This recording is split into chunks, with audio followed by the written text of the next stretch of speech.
Professor Alvarez, thank you for joining us. Thank you for having me, Dr. Lucas. So your paper, it's very interesting. It assesses whether the military plays a role in disparities to exposure to air toxins in the United States. In fact, the title is, not the subtitle, but the title is Analyzing the Military's Role in Producing Air Toxics Disparities in the United States.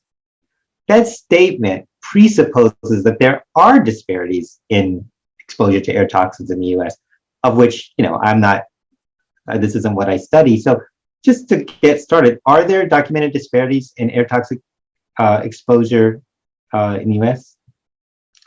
Yes, so there is definitely air toxin and air pollution disparities across the United States, and environmental sociologists as well as environmental justice activists have been demonstrating this disparity and how it disproportionately affects communities of color.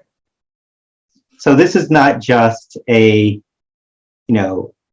this mountain region has more air pollution than this other area nearby, or this county. It's also connected to, when you say disparities, you're also talking about connecting to poverty and to racial categories and so forth. Is that correct? Yes. As sociologists, we are looking at different structures of oppression, and that can manifest in a couple of different ways. Capitalism is definitely one, racism, patriarchy, ableism, and then of course those can also overlap and intersect. That isn't what we studied particularly in this paper, but we also have a follow-up paper that looks at that. But if you look at air toxin disparities, and as a sociologist, we're trying to find systematic patterning of that. In other words, we're trying to see how does that reflect social systems. We see that there is this social patterning in that those who are most affected by air pollution and those who are like on the front lines and getting more exposure to air pollution are neighborhoods and communities that have higher percent of Black residents, higher percent of Latinx residents, also lower income neighborhoods. We also find that also relates to like female-headed household and things like that. For this particular paper, we were just looking at Black Latinx residents, and also we did look at median household income. Okay, but that other was about the general finding about toxins. And so but your paper, which is helpful to know the background of this study, but your paper is focusing on the role of the military. So why might the military play a role in exposure to air toxins, and why might they not? I mean, are there any reasons that we would think, well, they're a big organization, but here's why they wouldn't play a role in such exposures? Yeah, so I'm glad you asked that question. I feel like, so for me, when I'm trying to figure out like what is going to be like my knowledge contribution as a scholar, a lot of environmental justice and environmental sociology research focuses on commercial industries, such as like oil, fracking. A lot of work recently has been looking at like warehouses.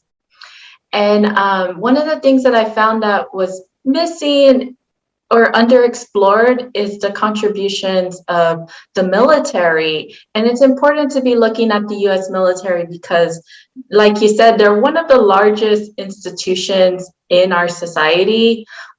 They definitely get the largest budget. I mean, just this fiscal year of like 2022, I think it's estimated at like 720 billion.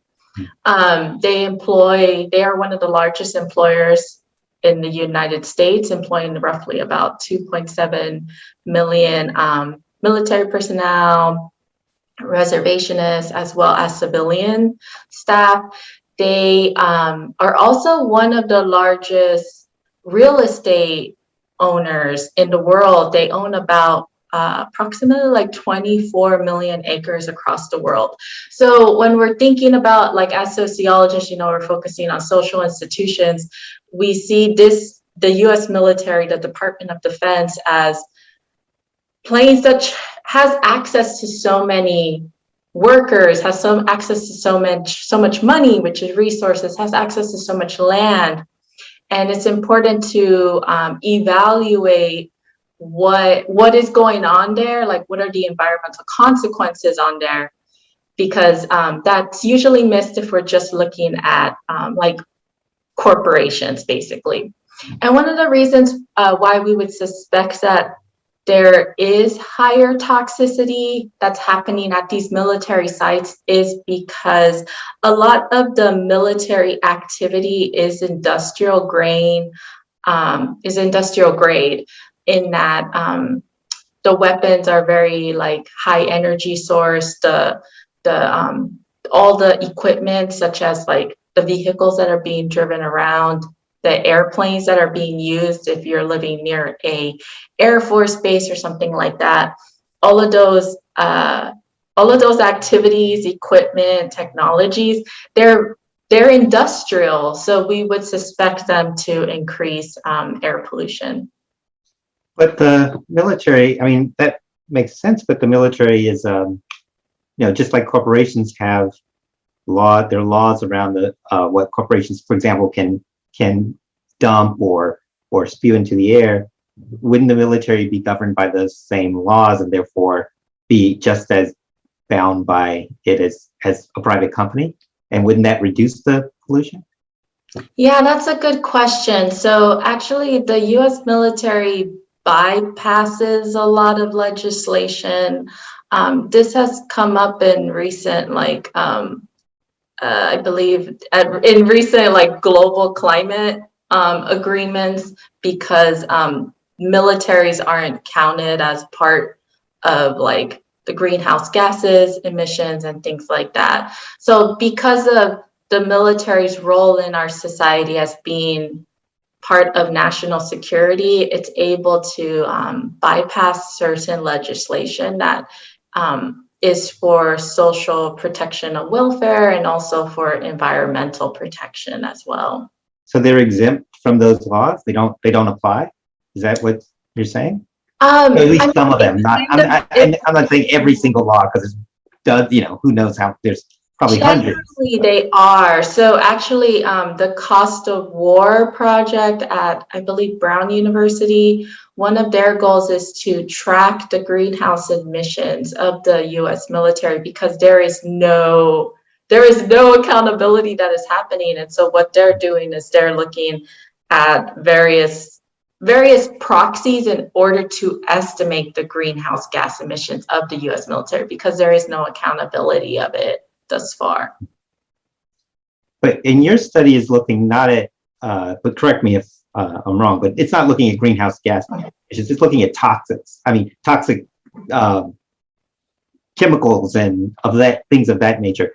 I mean, the greenhouse, that's also an intriguing line of work, but this is something, I guess, that could kill you in the long term, and this could kill you in a shorter term. So when you look at this, it sounded like you had a fascinating way of getting at, even indicating that there was, some indication of toxic or a source for toxic chemicals. So which gets back to your, it's not really accounted very well. And so given that work, when you completed your analysis, was it the case that the military had an effect on the disparities in toxicity or in air toxicity and around the country? Yes, so so you are right. This study does not focus on greenhouse gas emissions. It focuses on air toxins. So, I mean, they are interrelated, but that is a good point. But to get back to your question, so it kind of relates, because there is no reporting or monitoring system that is accounting for the pollution that the military produces. So the way that we went about to do this study was to use Environmental Protection Agency data on air pollution. So they produce reports every 5 years or so on air toxins across the United States. And so we connected that data to data that's been published by the Department of Defense, which shows various military installations across the US and across the world. But here we focus specifically on the United States. And there are there's like over 600 military installations across the United States. And so we use statistical techniques and modeling to sort of connect that data. And what we did, and we also connected it to census data in order to see like who's on the front lines, right? Who's getting most impacted. So first, we did find that neighborhoods that are in closer proximity to military installations do report or are estimated to have higher estimated cancer risk from air toxins. And then, so that was the first finding, the main one.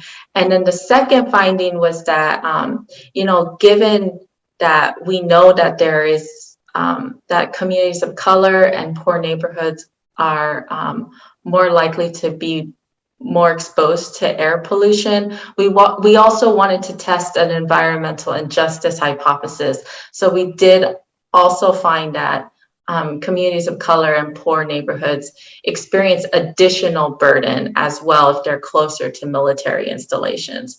So this is affecting, I would say this is affecting everyone, but communities of color and poor neighborhoods are facing additional risk on top of that.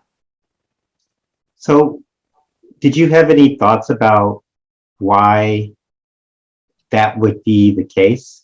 Why the analysis came out the way it did? Because it could have, just in principle, have come out that there was no extra burden on poor and lower income neighborhoods and on neighborhoods populated by more people of color, but it didn't. It came out that those are showing stronger effects. So, Jim. So we talked about a couple of the different mechanisms in the paper. One of them is that if you look at who is working at the military installations, so if you look at the statistics of who joins the military, there is overrepresentation of Latinx and Black people joining the military as compared to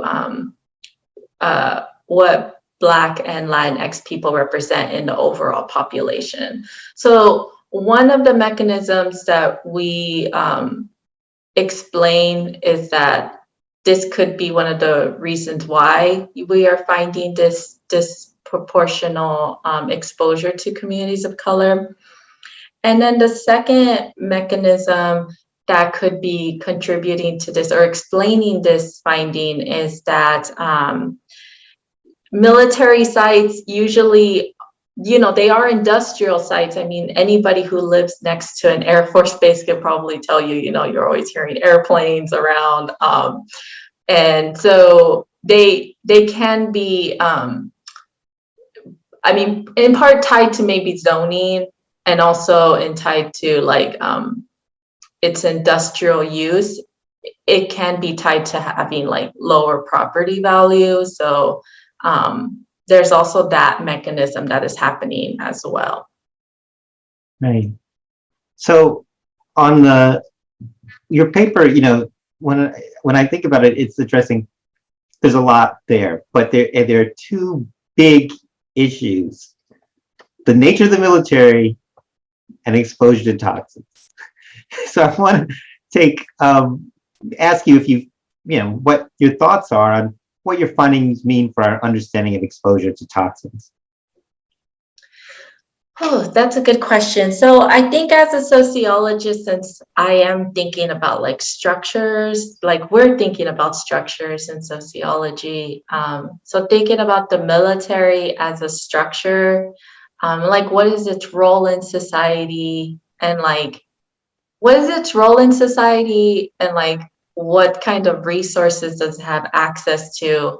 And so I think about that a lot, especially if like the recent coverage of the rise of war related news coverage. But I think one of the things that we wanted to really show in this paper, though, is that it's not, of course, we could definitely see the environmental and health impacts of explicit war zones, right? It's very difficult to not see that.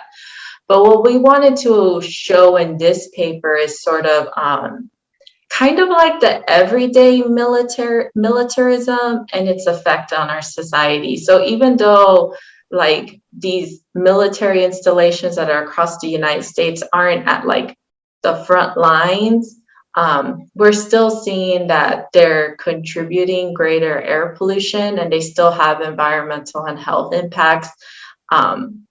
So even though they're like not explicitly at the front, in the front line. So that was something else we really wanted to show with this type of work as well. So one question, I can't remember, the time period of the data is about, I'm really trying to figure out, is it at a war period or not? I mean, it's hard to say because, you know, there are wars being fought that aren't always called wars, and you know, there's, right, but it's definitely not a high intensity compared to what it could be. It's not like, and so this is kind of the day-to-day environmental impact, day-to-day environmental cost and health cost of just this, maintaining the organization, let alone ramping up for some major kind of military action, which would probably be, it might easily intensify your findings. So, well, this is a, you know, important set of findings. I'm wondering, when we think about what your findings mean for our understanding of the military, is there anything you might suggest that Congress or the executive branch could do, or anyone else, either alone or together, to address what your findings, these effects that you found? Yes, so I think one of the findings that I think I hope that isn't what's happening is like to demonize like the military personnel or the civilian staff. I do want to like make sure I say that this is, of course, in sociology, we're studying the structure. So this isn't about specific individuals who are in the military, right? This is about the structure as a whole. And so I think it's important to, I think it is important to address this, especially for military personnel and civilian staff who work at these facilities, because I mean, you know, they don't have a choice, right, to like move to a different neighborhood or something like that. I mean, this is where they work, and this is where a lot of them also live, right, and they have families and things like that. So I think it's important to address this, especially for the people who are on the military base and working at the military base. So that's one thing. The second thing is that